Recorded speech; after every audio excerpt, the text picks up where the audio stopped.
శ్రీ గురుభ్యో నమః. శ్రీ మహాగణాధిపతయే నమః. శ్రీ సరస్వతి నమః. భక్తులారా, వ్యాస మహర్షి రచించిన మహాభారత ఇతిహాసం యథాతథంగా చెప్పుకున్నాం. ఇందులో భాగంగా నేటి వరకు మనం ఆదిసభారణ్య విరాట ఉద్యోగ భీష్మ ద్రోణ కర్ణ శల్య సౌప్తిక స్త్రీ పర్వాలనే 11 పర్వాలు పూర్తి చేసాం. 12వ శాంతి పర్వంలో కూడా 130వ అధ్యాయం వరకు చెప్పుకున్నాం. ఈ రోజున 131వ అధ్యాయం చెప్పుకునే ముందు వ్యాస భగవాన్ని ప్రార్థన చేసుకుందాం.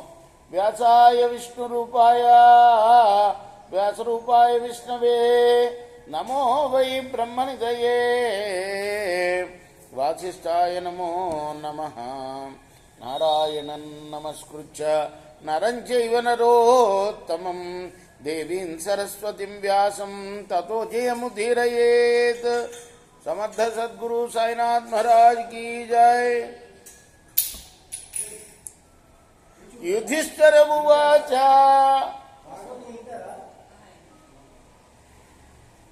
क्षीणस्य दीर्घसूत्रस्य सानुक्रोशस्य बन्धुषु परिशंकितवृत्तस्य श्रुतमन्त्रस्य भारत.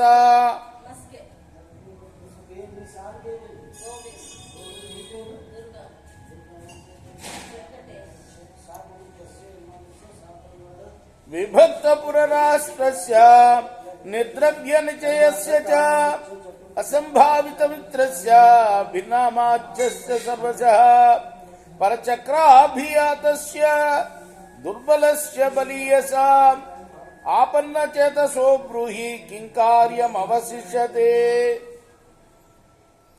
ధర్మరాజు అడుగుతున్నాడు భీష్ముల వారిని.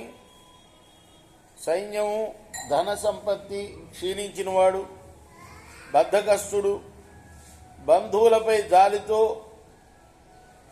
వాళ్ళు చచ్చిపోతారనే భయంతో యుద్ధం చెయ్యనివాడు, అందరిపై సందేహం ఉండేవాడు, తన రహస్యాలన్నీ వెల్లడైపోయినవాడు, దేశంలో కొన్ని భాగాలు శత్రువులచే ఆక్రమింపబడినవాడు, ద్రవ్యం లేక మిత్రుల అంటే డబ్బు లేక మిత్రుల యొక్క ఆదరాన్ని కోల్పోయినవాడు, అలానే తన పక్షంలో ఉన్న మంత్రులు శత్రుపక్షంలో చేరినవాడు, శత్రు సైన్యాల చేత చుట్టముట్టబడినవాడు,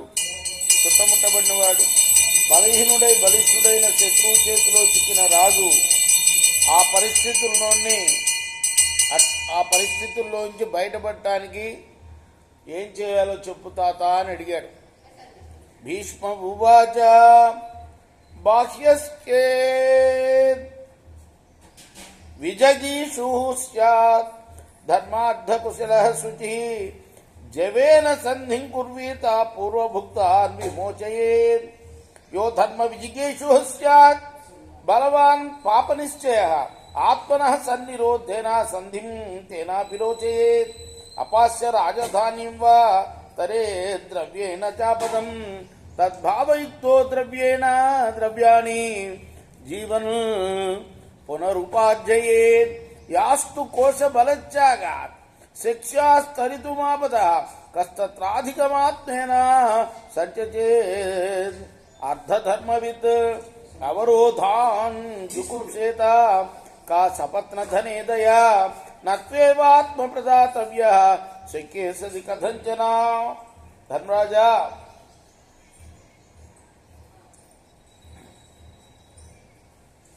ఎదటివాడు గనక ఎదటి రాజు గనక పరిశుద్ధులై మంచి ధర్మం తెలిసిన వాడైతే సంధి చేసుకోవాలయ్యా. అలానే అవతలి వాడు అధర్మ మార్గంలో గెలిచేవాడైతే, పాప పనులు చేసేవాడైతే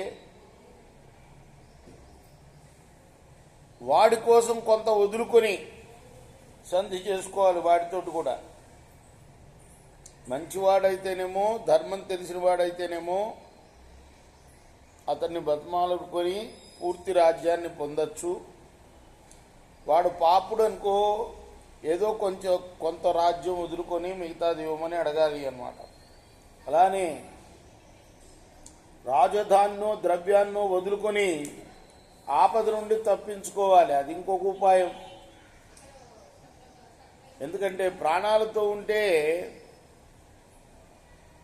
రాజోచితమైన గుణాలతో ద్రవ్యాన్ని మళ్ళీ సంపాదించుకోవచ్చు.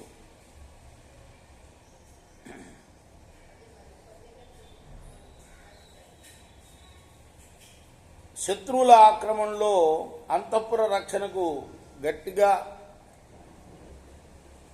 ముందు ప్రయత్నం చేయాలి. శత్రువుల యొక్క ఆక్రమణలో ఉన్న అంతఃపుర రక్షణాన్ని తన చేయి దాటి అది శత్రుశమ్మ అయిపోతే దానిపై కూడా దయలోకుండా సాధ్యమైనంత వరకు తను తాను పరులు చేసుకుండా కాపాడుకోవాలి. అప్పుడు ధర్మరాజు అడుగుతున్నాడు, ఆభ్యంతరే ప్రకుపితే బాహ్యే చోపని పీడితే క్షీణే కోసే శృతే మంత్రే కింకార్యం అవశిష్యతే.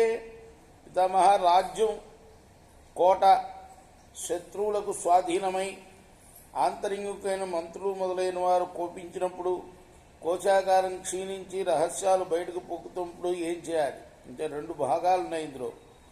రాజ్యం కోట శత్రువులకు స్వాధీనమైనప్పుడు ఏం చేయాలి, అలానే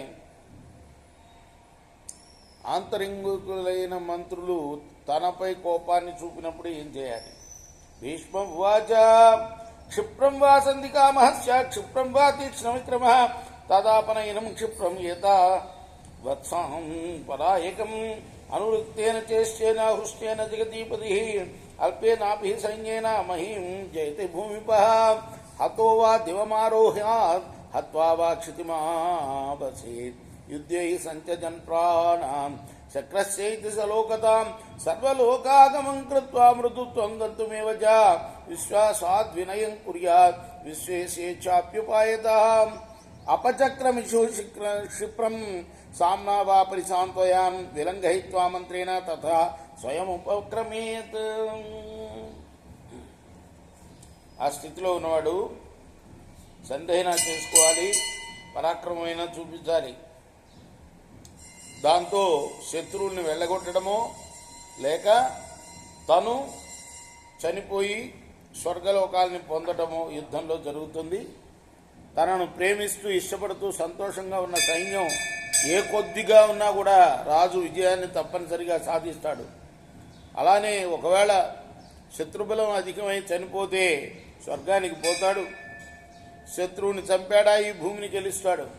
యుద్ధంలో ప్రాణాలు వదిలితే ఇంద్రునితో కలిసి స్వర్గలోకంలో ఉంటాడు. సుమా, ఉపాయంగా లోకాన్నంతటినీ మెత్తదనంతో ఆకట్టుకోవాలి. విశ్వాసంతో శత్రువు తల వంచి యుద్ధాన్ని మానుకునేటట్లు చేయాలి, లేదా తానే అతన్ని విశ్వసించినట్లు ఉండాలి.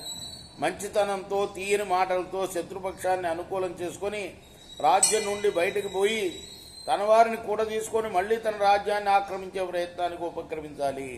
ఇది శ్రీ మహాభారతే శాంతి పర్వణి ఆపద్ధర్మ పర్వణి 31-శతమోధ్యాయ. ఇది వ్యాస మహర్షి రచించిన మహాభారత ఇతిహాసంలోని శాంతి పర్వంలోని 131వ అధ్యాయం. రేపు మనం 132వ అధ్యాయాన్ని చెప్పుకుందాం. కృష్ణార్పణమస్తు. సాయి కృష్ణార్పణం.